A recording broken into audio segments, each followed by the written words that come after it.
हिंदुजनांच्या भावना लक्षात घेता मंदिर उघडण्यासाठी मनसे अध्यक्ष राज ठाकरे यांनी राज्य सरकारला धारेवर धरताच पहिल्या आंदोलनाची प्रतिक्रिया अमरावतीत उमटली। शहर जिल्हा तसेच विदर्भाचे श्रद्धास्थान असलेल्या अंबा एकविरा मंदिराच्या आवारात महाराष्ट्र सैनिकांनी ठिय्या मांडून राज्य सरकार विरोधी जोरदार घोषणाबाजी केल्यात भजन सुंदरकांड करून एक धार्मिक वातावरण निर्मिती परिसरात निर्माण केली। दिवसेंदिवस अनलॉकची प्रक्रिया सुरू आहे। या महाराष्ट्र राज्यात दारूचे दुकान उघडलेले आहे, मॉल्स उघडत आहे, परंतु मंदिरासाठी आज हिंदू जनांना आंदोलन करावं लागत आहे। आमचा गणेशोत्सव, आषाढी एकादशी या सर्वात हिंदूंनी सामंजस्य दाखवलं, तरीसुद्धा राज्य सरकार हे गाढ झोपेत आहे। म्हणून सन्माननीय राजसाहेब ठाकरे यांनी मंदिरं उघडण्यात यावी यासाठी राज्य सरकारला पत्र दिलं आणि आंदोलनाचा इशारा दिला। त्याच पार्श्वभूमीवर आज अमरावती महानगरात अंबा एकविराच्या परिसरात आम्ही ठिय्या आंदोलन करून भव्य सुंदरकांड इथे साजरा करणार आहोत आणि परिसरात धार्मिकतेचं वातावरण निर्माण करत आहोत, जेणेकरून या राज्य सरकारला आता तरी जाग यावं आणि या राज्यातील मंदिरं उघडण्यात यावी। त्यावर अनेक लोकांचा आर्थिकसुद्धा कारभार अवलंबून आहे आणि हिंदूंच्या श्रद्धासुद्धा अवलंबून आहे। सरकारने याचा गांभीर्याने विचार करावा। रामनवमी, आषाढी, गणपती यासारख्या उत्सवात जनतेने सामंजस्य दाखवले, मात्र आता दारू दुकाने, मॉल सुरू केले। त्याचप्रमाणे एक विशिष्ट नियमावली आखून मंदिर सुरू करावीत अशी मागणी या आंदोलनाद्वारे मनसेने केली आहे।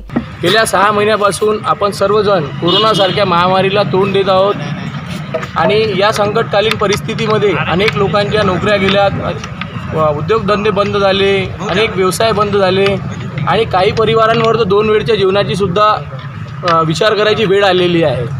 अशा संकटकालीन परिस्थितीमध्ये आता राज्यात जेव्हा लॉकडाऊन लागलं होतं ते सगळं काही बंद होतं, पण हळूहळू करून सगळ्या गोष्टी सुरू होतात आहे।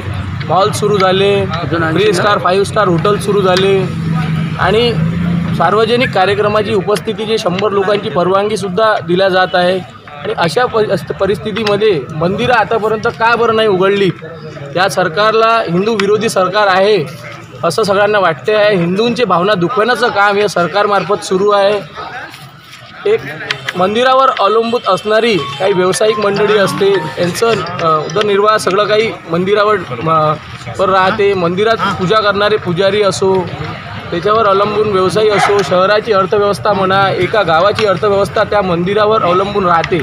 तर अशा परिस्थितीमध्ये जेव्हा अर्थव्यवस्था पूर्ण हारलेली आहे, त्या परिस्थितीमध्ये काही नियोजन करून सरकारने त्याची व्यवस्था केली पाहिजे आणि लवकरात लवकर मंदिरं उघडली पाहिजेत। यासाठी आज महाराष्ट्र नवनिर्माण सेनेच्या वतीने माननीय श्री संतोषजी बद्रे यांच्या नेतृत्वात आम्ही आज इथे ठिय्या आंदोलन करून मंदिर उघडायचं एक धार्मिक वातावरण तयार करून प्रयत्न करतो आहे। जय हिंद, जय महाराष्ट्र। या आंदोलनाला शहरातील विविध हिंदुत्ववादी संघटना व नागरिकांनी भेट देऊन पाठिंबा दर्शविला। यावेळी मनसे महानगर अध्यक्ष संतोष बद्रे, शहराध्यक्ष गौरव बाते, राजेश देशमुख, जनहित कक्ष जिल्हा संघटक प्रवीण डांगे, जिल्हा उपाध्यक्ष राज पाटील, गजानन काजे, राजेंद्र गायगोले, शहर सचिव पवन राठी, शहर उपाध्यक्ष नितेश शर्मा, विवेक पवार, सचिन बावनेर, विद्यार्थी सेनेचे राज्य कार्यकारिणी सदस्य सुशील पाचघरे, शहर अध्यक्ष हर्षल ठाकरे, अजय महल्ले, अतुल चिखले, मनीष दीक्षित, राजेश धोटे, राजेश पाठक, राम पाटील, तुषार टांगले यावेळी मनसेचे कार्यकर्ते मोठ्या संख्येने उपस्थित होते।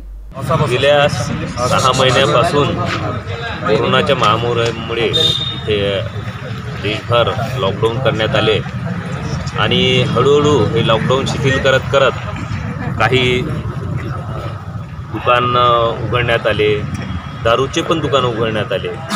हळूहळू आता मॉल्स आणि सिनेमागृह पण उघडे करत आहे। तरी पण हे सरकार मंदिर सुरू का नाही करत आहे? याबद्दल सर्वांच्याच मनात हा प्रश्न आहे की हे सरकार हिंदू विरोधात तर नाही आहे ना, की नेमकं यांना फक्त मंदिरापासूनच प्रॉब्लेम आहे? आज महाराष्ट्र नवनिर्माण सेनेचे संस्थापक अध्यक्ष माननीय राजसाहेब यांनी मुख्यमंत्र्यांना याबद्दलचे निवेदनसुद्धा प्रस्तावसुद्धा दिले आहे की मंदिर लवकरात लवकर उघडण्यात यावे। त्या अनुषंगाने महाराष्ट्र नवनिर्माण सेनेतर्फे अमरावतीतर्फे आज अंबादेवी माता हे मंदिरात आम्ही ठिय्या आंदोलन केले आहे व आमचा सरकारपर्यंत हे पोचावं की मंदिर लवकरात लवकर सुरू करावे हीच मागणी आहे। त्यासाठी आम्ही आज इथे ठिय्या आंदोलन केले आहे। आमच्या सर्व पदाधिकारी आज महानगर अध्यक्ष संतोष बद्रे, शहर अध्यक्ष गौरव बाते, मी जिल्हा संघटक प्रवीण डांगे व सर्व पदाधिकारी इथे आज या आंदोलनात सहभागी झाले. जय हिंद, जय महाराष्ट्र. प्रदीप इंगोले, विदर्भ न्यूज, अमरावती.